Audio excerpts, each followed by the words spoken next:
जगत गुरु शंकराचार्य जी महाराज ने गो हत्या पर सरकार को घेरा। कहा, गो हत्या में भारत पहले स्थान पर। जगत गुरु शंकराचार्य जी महाराज आज ग्राम गुजरेला के मंगलधाम पहुंचे, जहां पर मंगलधाम के सेवक और पूर्व विधायक संजय कपूर ने अपने पूरे परिवार संग सरस्वती जी महाराज का पुष्प वर्षा कर स्वागत किया।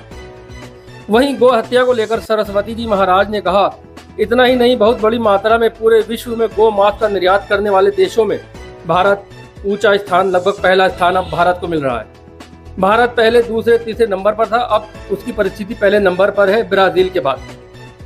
असली फायदा नेताओं को है जब वे गो हत्या को बढ़ावा देते हैं। एक प्रदेश से उसे दूसरे प्रदेश में गायों से भरे हुए ट्रक को पार करा देते हैं। हर ट्रक के पीछे उनको कुछ रुपया मिलता है।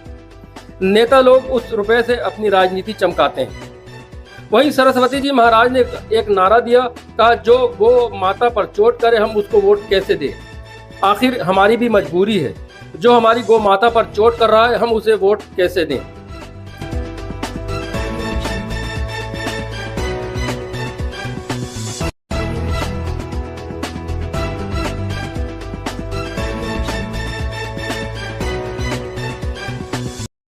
जी महाराज जी, आज रामपुर पहुंचे हैं, क्या कहना चाहेंगे।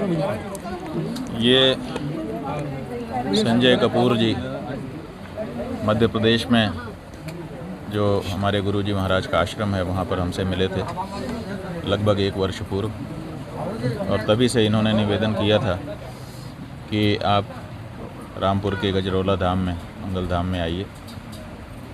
तब से ही हम लोग सोच रहे थे कि कितनी जल्दी इनके यहाँ चलें। बार बार इनका भी अनुरोध होता था।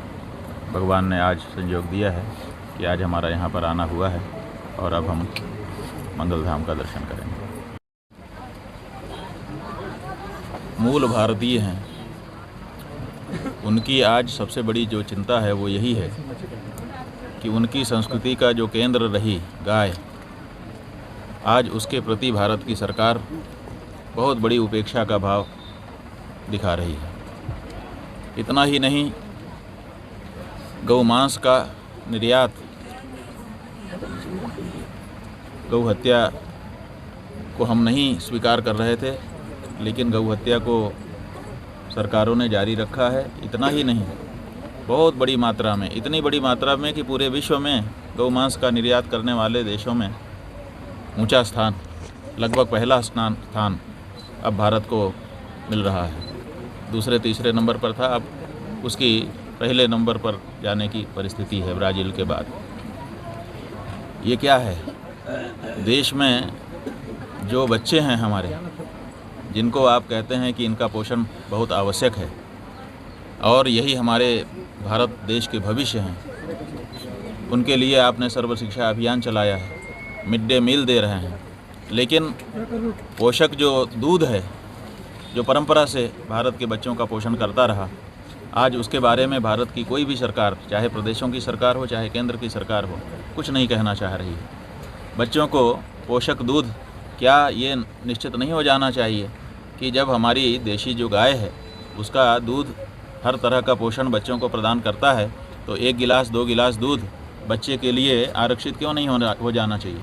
लेकिन बच्चों के लिए तो ये हो नहीं रहा है, बड़ों के लिए भी शुद्ध दूध मिलना अब अपने देश में मुश्किल हो गया है। यूरिया का दूध बना करके जितनी भी खपत है उसको पूरा किया जा रहा है। बार बार जो विषय के विशेषज्ञ लोग हैं, यहाँ तक कि मीडिया के भी जो जागरूक मीडिया है, वो भी इस बात को उठाता है कि नकली खोआ बिक रहा है, नकली दूध बिक रहा है, यूरिया से बनाया जा रहा है, फैक्ट्रियाँ पकड़ी जा रही हैं, सब हो रहा है, लेकिन उसके बाद भी इसमें कोई कमी नहीं आ रही है। देश की जनता के स्वास्थ्य से बहुत बड़ा खिलवाड़ हो रहा है। और भारत सरकार से जब ये बात कहो तो वो पता नहीं गौ मांस बेच करके उसको क्या फ़ायदा हो रहा है, इसके बारे में कुछ बोलने को भी नहीं तैयार है। हम लोगों ने पूछा कि बता दीजिए कि आपको क्या ऐसा लाभ है, अगर कोई ऐसा लाभ हो जिससे देश सुरक्षित रहता हो तो हम लोग भी विचार करें, लेकिन वो भी बताने को तैयार नहीं। असली फ़ायदा नेताओं को है। जब वो गौ हत्या को बढ़ावा देते हैं, इस प्रदेश से उस प्रदेश में गायों को ट्रक में लदी हुई पार करवा देते हैं, तो हर ट्रक के पीछे उनको कुछ रुपया मिलता है और नेता लोग उस रुपये से अपनी राजनीति करते हैं। कहा गया था कि आज़ादी होते ही पहली कलम से गौ हत्या बंदी हम लोग करेंगे, लेकिन नेताओं के वो वादे किताबों में और प्रमाणों में, कागज़ों में रह करके आज बंद हैं। ऐसी परिस्थिति में जब देश की बहुसंख्यक जनता गौ हत्या बंदी की बात करती है, उसको ये सुनते नहीं हैं। आंदोलन करो तो गोली चला देते हैं या कह देते हैं कि मर जाओ, हमें क्या लेना देना है। कोई पदयात्रा निकालता है, कोई धरना देता है, कोई आमरण अनशन करता है। जो सरकारों के सामने कहने की रीति नीति बनी थी, वो सब आज ध्वस्त हो चुकी है, क्योंकि कोई सुनने के लिए तैयार नहीं है। तो ऐसी परिस्थिति में आखिर देश की जनता करे तो क्या करे। तो हमने ये कहा कि देखो, बाकी मत करो, क्योंकि इससे नेताओं को भी फ़र्क नहीं पड़ रहा है, आप वोट पे चोट करो।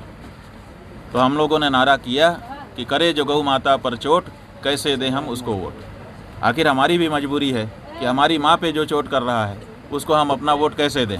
और दूसरे धर्मशास्त्र की दृष्टि से भी हम लोगों ने विचार किया तो ये पाया कि अपराधी और पापी का जो समर्थन करता है वो भी अपराधी और पापी होता है। कानून की दृष्टि से अपराधी और धर्म की दृष्टि से पापी होता है।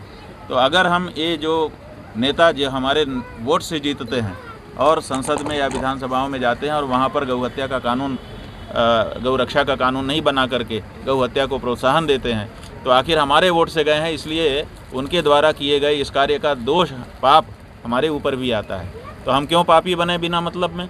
इसलिए अपने पाप को बचाने के लिए और अपनी गौ माता को सुरक्षित रखने के लिए अब जो हमारा आंदोलन है वो इसी रूप में जा रहा है कि हम उसी प्रत्याशी या उसी पार्टी को वोट देंगे जो गौ माता के लिए साफ साफ खड़ा दिखाई देगा। तो मताधिकार का हमारा जो प्रयोग है उसी से हम देश को बदल सकते हैं।